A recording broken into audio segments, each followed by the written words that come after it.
Olá, pessoas queridas! Espero que todos estejam bem com a graça de Jesus, nosso irmão maior, e de Deus, Pai de todos nós.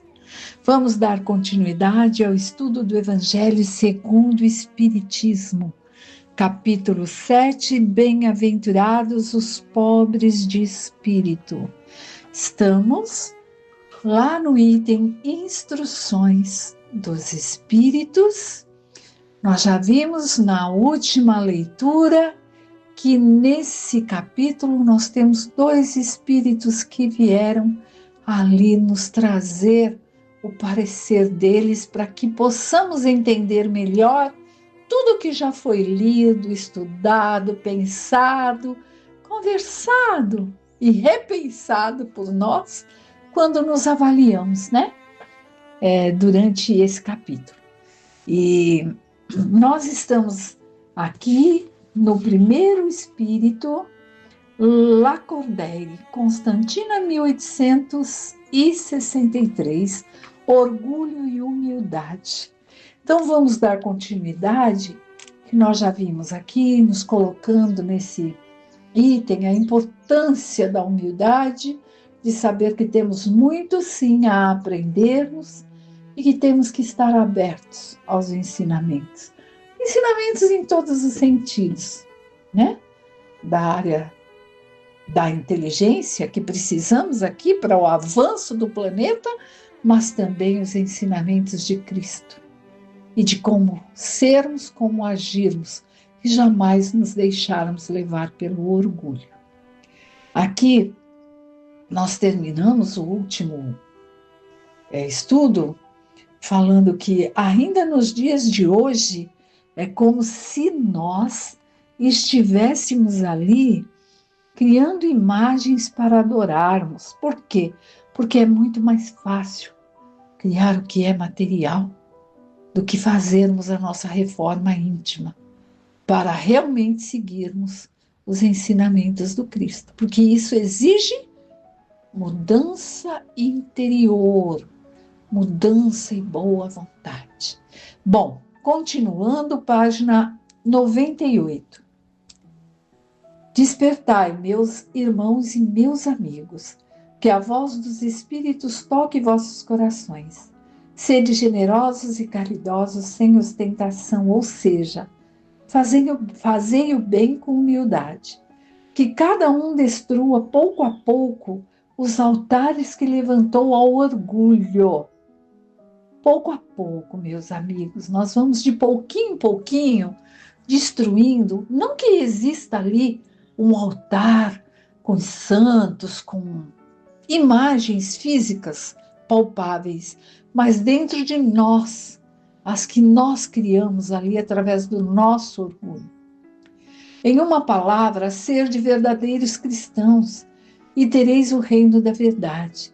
Não duvideis mais da bondade de Deus, agora que vos oferece tantas provas. Nós viemos preparar os caminhos para o cumprimento das profecias. Sempre que o Senhor vos der uma manifestação mais convincente de sua clemência, o enviado celeste deve apenas encontrar uma grande família. Que vossos corações suaves e humildes sejam dignos para ouvir a palavra divina, que ele virá vos trazer. Que o mensageiro apenas encontre no caminho flores depositadas e voltadas para o bem, a caridade, a fraternidade, e então vosso mundo se tornará o paraíso terreno. Mas se permanecerdes insensíveis à voz dos Espíritos enviados para purificar e renovar vossa sociedade civilizada, rica em ciências e todavia tão pobre em bons ensinamentos, só nos restará chorar e lastimar por vossa sorte. Mas não será assim.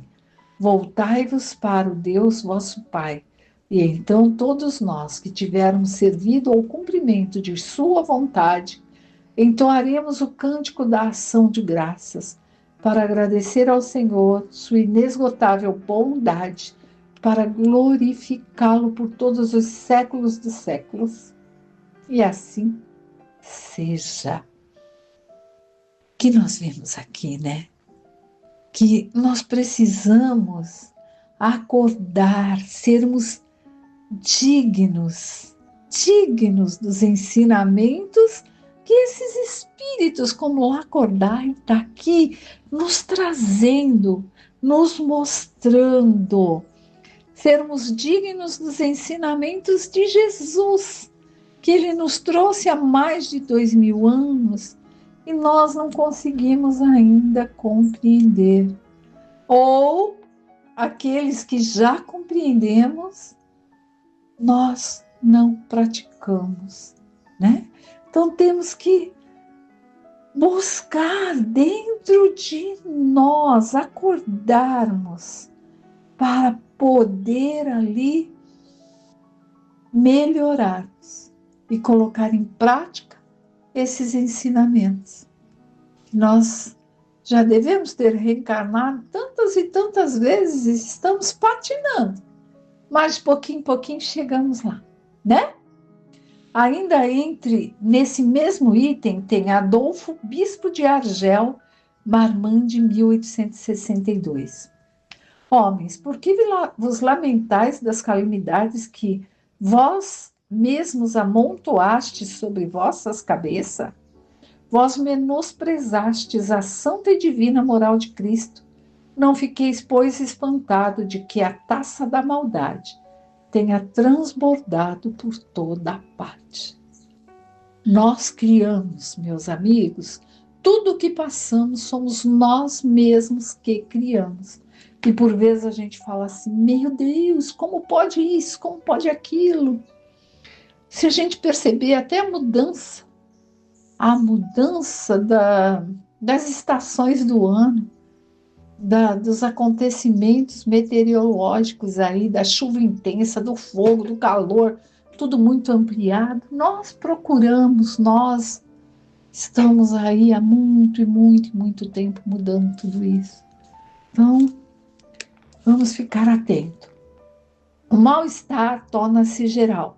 A quem deveis atribuí-lo, senão a vós mesmos, que procurais sem parar destruir-vos uns aos outros? Não podeis ser felizes sem benevolência mútua. Como a benevolência pode conviver com o orgulho? O orgulho eis a fonte de todos os vossos males. Dedicai-vos a destruí-lo, se não quiserdes que suas consequências malévolas se mantenham para sempre. O único meio tendes para isso, e esse meio é infalível. Tomai a lei de Cristo como regra invariável da vossa conduta, lei que tendes rejeitado ou interpretado de forma enganadora. Por que tendes em tão grande estima aquilo que brilha e encanta os olhos, ao invés do que toca o coração? Por que fazeis do viver na riqueza a razão de vossas vidas, enquanto tende apenas um olhar de desdém para o verdadeiro mérito, muitas vezes oculto à simplicidade? Quando o rico cheio de vícios, perdido de corpo e alma, se apresenta em qualquer lugar, todas as portas lhe são abertas, todas as atenções se voltam para ele, enquanto é muito pouco digno oferecer-se um gesto de proteção ao homem de bem que vive do trabalho. Quando a consideração que se dá às pessoas é medida pelo peso do ouro que a possuem, ou pelo nome que trazem, que interesse pode ter para se corrigir de seus defeitos? Que interesse, né? Se as pessoas que têm posse são tratadas de uma forma e aquelas que não a têm de outra, que interesse há, né, de mudar? A gente está estimulando que o orgulhoso continue orgulhoso. Seria diferente se o vício dourado fosse combatido pela opinião pública, como o vício em farrapos. Mas o orgulho é tolerante com tudo o que satisfaz. Vivemos na era da ambição e dinheiro, dizeis. Sem dúvida. Mas por que deixaste as necessidades materiais prevalecerem sobre o bom senso e a razão? Por que cada um quer se elevar acima do irmão? Hoje a sociedade sofre a consequência disso. Não esqueçais que um tal estado de coisas é sempre um sinal de decadência moral. Quando o orgulho alcança o seu limite, é indício de queda próxima, pois Deus sempre pune os arrogantes. Se por vezes deixa-os subir, é para lhes dar tempo de refletir e se corrigirem sobre os golpes que de tempos em tempos lhes fere o orgulho para os advertir, mas, em vez de se humilharem, se revoltam. Então, chegando a um certo limite, ele os derruba completamente e a queda é tanto mais terrível quanto mais alto tiverem se elevar. Pobre raça humana, cujo egoísmo corrompeu todos os caminhos, recobra coragem em sua misericórdia infinita. Deus envia um poderoso remédio a teus males, uma ajuda inesperada à tua aflição. Abre os olhos à luz. Eis de volta as almas daqueles que se foram e vem te lembrar dos teus verdadeiros deveres. Elas te dirão, com a autoridade da experiência, que as vaidades e grandezas de tua existência passageira pela terra são pouca coisa diante da eternidade. Elas te dirão que lá será maior quem foi mais humilde entre os pequenos da terra, que aquele que amou mais a seus irmãos é também aquele que será o mais amado no céu. Que os poderosos da terra, se abusaram de sua autoridade, serão obrigados a obedecer seus servidores. E que a caridade e a humildade, enfim, essas duas irmãs que andam sempre juntas, são as virtudes mais eficientes para se obter a graça diante do Eterno. É isso, a caridade e a humildade é o que realmente tem valor. É aquilo que precisamos dar atenção, buscarmos melhorar, buscarmos nos revisar, digamos assim. Sabe quando temos um automóvel e de tempos em tempos temos que levar para revisão? Às vezes, se a gente vai levando e nem tem problema, é tão simples. Vai lá, o mecânico olha, tem que completar de óleo. Aqui, ó, a pastilha do freio está assim, assim, assim. Mas se a gente vai deixando, sem fazer a revisão, vai se corrompendo, o freio pode acabar de vez e pode causar acidentes a nós mesmos e a terceiros. A direção pode travar. E aí, falar, mas por que essa pessoa no Evangelho está falando de um automóvel? Porque assim somos nós.